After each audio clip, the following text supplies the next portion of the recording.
Assalamualaikum warahmatullahi wabarakatuh. Salam sejahtera bagi kita semua. Semoga kita selalu dilimpahkan rahmat, ya, kesehatan serta kesempatan oleh Allah Subhanahu wa taala untuk bisa terus belajar, ya. Terus untuk mendapatkan ilmu yang bermanfaat. Baik, pada materi kali ini izinkanlah saya membahas sedikit terkait dengan rukun dan syarat perkawinan itu seperti apa. Ya. Yang pertama, ya, dalam melakukan perkawinan ya harus memenuhi ketentuan syarat dan rukun, ya. Kenapa? Karena apabila tidak terpenuhinya suatu ketentuan rukun dan syarat perkawinan, maka perkawinan itu dianggap tidak sah, ya. Maka dari itu dasar hukum yang digunakan yaitu syariah, undang-undang perkawinan, kemudian ada KHI, kompilasi hukum Islam, ya, bagi perkawinan Islam, ya. Kemudian sebenarnya rukun itu apa dalam perkawinan? Ya, yang pertama, rukun itu ialah unsur pokok, tiangnya, ya, sama sholat, itu tiang agama. Ya. Maka syarat itu merupakan suatu unsur pelengkap dalam setiap perbuatan hukum. Rukun nikah itu merupakan hakikatnya perkawinan. Jadi tidak ada perkawinan apabila tidak ada rukun nikah, ya. Jadi apabila salah satu rukunnya itu tidak ada, maka tidak dipenuhilah atau tidak terjadilah yang namanya pernikahan. Di dalam kompilasi hukum Islam pasal 14, maka rukun perkawinan itu harus ada calon suami dan istri, ya. Harus perempuan dan laki-laki. Ya, tidak boleh laki-laki dengan laki-laki, ya, ataupun perempuan dengan perempuan. Kemudian ada wali, ya, saksi, kemudian ada ijab kabul. Di dalam syarat perkawinan menurut hukum Islam, di mana syarat perkawinan itu dibagi dari ada dua, ya. Yang pertama merupakan syarat umum, ya, kemudian ada syarat khusus, ya. Kalau syarat umum, ya, perkawinan tidak boleh bertentangan dengan larangan perkawinan. Apa itu larangan perkawinan? Ini syarat umum nih, ya. Ya, perkawinan tidak boleh bertentangan dengan larangan perkawinan, ya. Yang termuat dalam Quran surah Al-Baqarah ayat 221 tentang larangan perkawinan karena perbedaan agama. Nah, kalau beda agama nggak boleh, ya. Jadi di antara syaratnya itu yaitu perbedaan agama itu tidak boleh. Ya, apabila ada satu golongan agama Islam dengan mau menikah dengan Kristen atau Hindu, Buddha dan sebagainya, itu tidak boleh. Ya, kemudian di surah Quran surah An-Nisa ayat 22, 23 dan 24 tentang larangan perkawinan karena hubungan sedarah, tidak boleh kakak adik, ya, orang tua dengan anak itu tidak boleh. Semendah, ya, kemudian saudara susuan juga tidak boleh, ya. Jadi saudara susuan sama-sama menyusu pada tempat yang sama, ya. Kemudian setelah itu, kemudian kita melangkah ke syarat khusus. Tadi kita sudah melihat sekilas tentang syarat umumnya. Kemudian syarat khususnya tadi, ya, maka calon suami istri ini wajib untuk beragama Islam, ya, karena kita membahas tentang perkawinan yang dilakukan di dalam Islam, ya. Menyetujui perkawinan tersebut. Ya, jadi calon mempelai harus bebas, tidak boleh dipaksa di dalam memberikan persetujuannya, tidak boleh juga saya hilaf, itu tidak boleh. Ya, baik secara psikis, ya, maupun fisik, itu tidak boleh dipaksa calon mempelai ini untuk menyetujui yang namanya perkawinan tersebut. Tidak boleh pun dipaksa oleh pihak lain. Persetujuan menyatakan kehendak ini hanya dapat dilakukan oleh orang yang sudah mampu berpikir, tidak boleh orang gila. Ya, disuruh menikah, ya, orang gila disuruh menikah itu tidak boleh. Kenapa? Karena tidak mampu berpikir, bukan orang yang cakap. Ya, dianggap tidak cakap untuk melakukan suatu perbuatan hukum, apalagi pernikahan. Dewasa, ya, jadi orang yang harus sudah dewasa. Sebentar kita lihat bagaimana ketentuan umur dewasa itu. Dan akil balik, sudah balik, ya. Itu bisa Anda lihat di dalam pasal 16 dan pasal 17 kompilasi hukum Islam. Dewasa jasmani dan rohani dalam melangsungkan perkawinan, ya, pasal 15 kompilasi hukum Islam, tidak boleh ada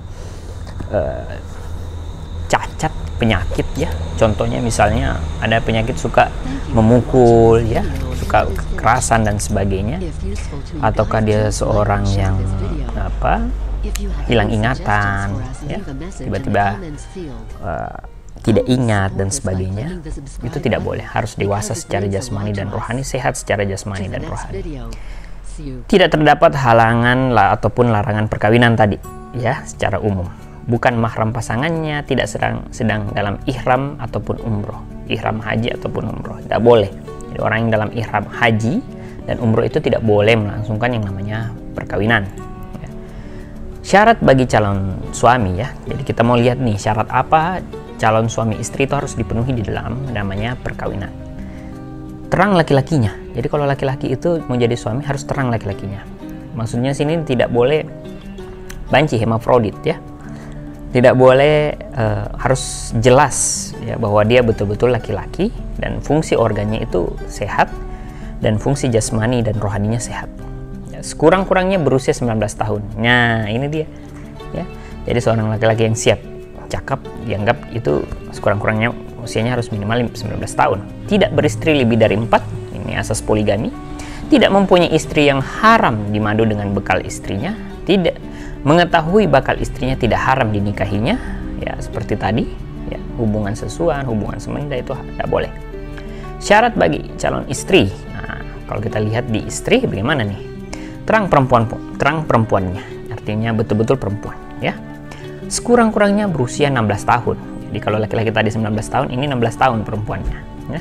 Telah memberi izin kepada wali untuk menikahkannya. Jadi dia sudah memberikan persetujuannya kepada wali untuk dinikahkan. Kemudian tidak bersuami dan tidak dalam masa iddah, ya, masa yang tidak diperbolehkan untuk menikah. Belum pernah dilian atau disumpah lian atau bakal suaminya, ya, karena kalau sumpah lian itu tidak boleh menikah dengan bakal suaminya, ya, tidak boleh kembali lagi. Syarat perkawinan wali. Nah, hadis Rasulullah Shallallahu Alaihi Wasallam, barang siapa di antara perempuan yang menikah tidak dengan izin walinya, maka pernikahannya batal. Ya, ini hadis dari Rasulullah Shallallahu Alaihi Wasallam. Ya. Kemudian hadis riwayat Ibnu Majah dan Daruqutni, ya, janganlah perempuan menikahkan perempuan yang lain dengan, jangan pula seorang perempuan menikahkan dirinya sendiri, ya. Jadi tidak bisa seorang perempuan menikahkan dirinya sendiri, harus ada wali di situ. Itu fungsi dari wali. Syarat wali, ya. Dalam pasal 19 KHI juga diwajibkan bahwa calon istri harus mempunyai wali yang bertindak untuk menikahkannya. Nah, syarat wali itu bisa dilihat di pasal 20 ayat 1 KHI, ya. Kompilasi hukum Islam. Harus muslim, ya, harus akil, ya, punya kompetensi untuk itu, harus balik, ya, sudah dewasa, sehat jasmani dan rohani, tidak tuli, bisu, uzur. Nah, itu tidak boleh. Uzur itu tidak boleh terlalu tua, ya, sampai pikun sudah, ya. Pasal 22 KHI. Laki-laki, harus laki-laki, ya, adil dan tidak sedang ihram atau umroh. Nah, kalau bahasa adil ini biasanya yang sudah menikah, ya. Jadi kalau misalnya ada kakak atau ada kakak kita laki-laki atau bapak kita, ya, bisa lebih menjadi wali. Itu yang terbaik. Anda tidak sedang ihram atau umroh, sama, ya. Jadi ada macam-macam wali juga. Yang pertama itu wali nasab. Nah, kalau wali nasab itu kelompok kerabat laki-laki yang garis lurus ke atas, yaitu ayah, kakek, dan pihak ayah dan seterusnya. Ya, kemudian kelompok kerabat saudara laki-laki kandung atau saudara laki-laki seayah keturunan laki-laki mereka. Nah, ada saudara, ada kerabat laki-laki garis lurus ke atas, ayah, kakek. Nah, ya. Kelompok kerabat paman, saudara laki-laki, nah, om, ya, boleh. Kandung, ayah, ya. Jadi saudara ayah boleh, ya. Saudara seayah dan keturunan laki-laki mereka. Kelompok saudara laki-laki kandung kakek, nah ini juga boleh. Kakek punya saudara itu boleh menjadi wali. Kakek dan keturunan laki-laki. Kemudian wali hakim. Nah, pasal 23 kompilasi hukum Islam, wali hakim adalah penguasa atau wakil penguasa yang berwenang dalam bidang perkawinan, biasanya penghulu. Nah, biasanya bapak kita memberikan amanah kepada wali hakim, ya, untuk menikahkan anak. Ya, jadi wali hakim ini adalah penguasa atau wakil penguasa yang memang berwenang untuk melakukan yang namanya perwalian yang bidang perkawinan, ya, ataupun petugas dari Departemen Agama. Wali hakim baru dapat menjadi wali nikah apabila wali nasab tidak ada. Jadi kalau wali nasab tadi tidak ada, kakek itu, paman, ya, kakek dulu, ayah tidak ada ayah, saudara tidak ada saudara, paman tidak ada paman, saudara kakek. Kalau itu semuanya tidak ada, maka boleh wali hakim baru dapat menjadi wali nikah apabila wali nasab tidak ada dan tidak mungkin menghadirkannya dan tidak diketahui tempat tinggalnya, ya, adlal atau enggan, ya, jadi dia juga tidak mau enggan, ya, boleh. Wali hakim baru dapat bertindak sebagai wali nikah apabila ada penetapan pengadilan agama. Jadi harus ada penetapan pengadilan agama, ya, yang dimana menetapkan wali hakim untuk mengganti wali nasab yang tidak dapat hadir karena tidak dapat dihadirkan, tidak diketahui tempat tinggalnya, dan enggan untuk melakukan yang namanya wali dalam pernikahan. Oke, itu dia. Ya. Ada juga wali hakam. Hakam adalah seorang yang masih termasuk anggota keluarga, calon mempelai perempuan, namun bukan wali nasab dan mempunyai pengetahuan agama sebagai wali yang cukup. Nah, ini bukan wali hakim, bukan wali nasab, ya, tapi dia punya hubungan kekeluargaan dan punya pengetahuan terkait dengan wali yang cukup, ya, berdasarkan tadi, ya, syarat-syarat wali tadi. Ya. Muhakam. Nah, kalau muhakam seorang laki-laki bukan keluarga, calon mempelai perempuan, dan bukan juga dari penguasa, tetapi mempunyai pengetahuan agama yang baik dan dapat menjadi wali perkawinan. Ya, ini misalnya ustadz, ya, misalnya habib, misalnya orang-orang yang punya pengetahuan terkait dengan agama yang baik dan menjadi wali perkawinan, ya, itu sudah bisa, ya. Saksi, ya, jadi kalau kita bicara terkait dengan saksi, ya, syaratnya, maka tidak, jadi kalau kita bicara terkait saksi, maka kita bisa lihat di riwayat Ahmad, tidak sah nikah kecuali dengan wali dan 2 saksi yang adil, ya, 1 saksi bukan saksi, ya. Syarat-syarat menjadi saksi pasal 25 KHI, pertama dia harus laki-laki, muslim, adil, akil balik, tidak terganggu ingatannya, tidak tuli, tidak menjadi wali, ya, tidak boleh merangkap. Wali juga, saksi juga tidak boleh, ya, harus berbeda. 2 saksi laki-laki pasal 25 KHI, apabila tidak ada laki-laki, maka seorang laki-laki digantikan dengan 2 orang perempuan menjadi saksi. Jadi kalau misalnya tidak ada 2 laki-laki nih, 1 laki-laki ini, ya, satunya harus laki-laki, kemudian satunya bisa digantikan dengan 2 orang perempuan, ya. Syarat perkawinan yang selanjutnya adalah ijab kabul, ya, di mana penegasan kehendak ijab itu. Jadi ijab itu adalah penegasan kehendak mengikatkan diri dalam bentuk perkawinan yang dilakukan oleh pihak perempuan, ditunjukkan kepada laki-laki dan calon suami. Ya, jadi suatu ijab itu adalah suatu pernyataan penyerahan dilakukan oleh wali nikah, ya, pasal 28 KHI. Dan kabul adalah penegasan penerimaan mengikatkan diri sebagai suami istri yang dilakukan pihak laki-laki. Suatu pernyataan penerimaan, jadi ada satu pernyataan penyerahan, ada satu pernyataan penerimaan dilakukan oleh calon suami, pasal 29 ayat 1 KHI. Dapat diwakilkan kepada yang lain adalah calon mempelai pria memberi kuasa yang tegas dan tertulis, dan mempelai perempuan tidak keberatan, ya, tapi biasanya tidak, ya. Laki-lakinya lah sebagai suami yang mengucap, ya, kabul tersebut, pasal 29 ayat 2 sampai pasal 3. Jadi syarat perkawinan ijab kabul, pelaksanaan antara ucapan ijab dan kabul tidak boleh ada antara waktu, harus segera dijawab, pasal 27 KHI, ya. Dimana juga riwayat Muslim, hadis riwayat Muslim, takutlah kepada Allah dalam urusan perempuan, sesungguhnya kamu ambil mereka dengan kepercayaan Allah dan kamu halalkan kehormatan mereka dengan kalimat Allah. Jadi suatu perbuatan yang awalnya diharamkan kemudian dihalalkan dengan perbuatan perkawinan, ya, dan mengucapkan yang namanya ijab kabul, ya. Kemudian kita bicara terkait dengan mahar atau sadak, ya. Dasar hukumnya An-Nisa, surah An-Nisa, Al-Quran An-Nisa ayat 4. Berikanlah mahar kepada wanita yang kamu nikahi sebagai pemberian dengan penuh kerelaan. Jadi harus ikhlas, ya. Kemudian ada juga diterangkan di Quran surah An-Nisa ayat 20, dan jika kamu ingin mengganti istrimu dengan istri yang lain, sedang kamu telah memberikan kepada seseorang di antara mereka harta yang banyak, maka janganlah kamu mengambilnya kembali, ya. Jadi tidak boleh diambil kembali ketika kita seseorang ingin melakukan yang namanya poligami, ya. Surah Quran An-Nisa ayat 25, dan barang siapa di antara kamu tidak mempunyai biaya untuk menikahi perempuan yang merdeka yang beriman, maka dihalalkan menikahi perempuan yang beriman dari hamba sahaya yang kamu miliki. Allah mengetahui keimananmu, sebagian dari kamu adalah sebagian yang lain, sama-sama keturunan Adam dan Hawa.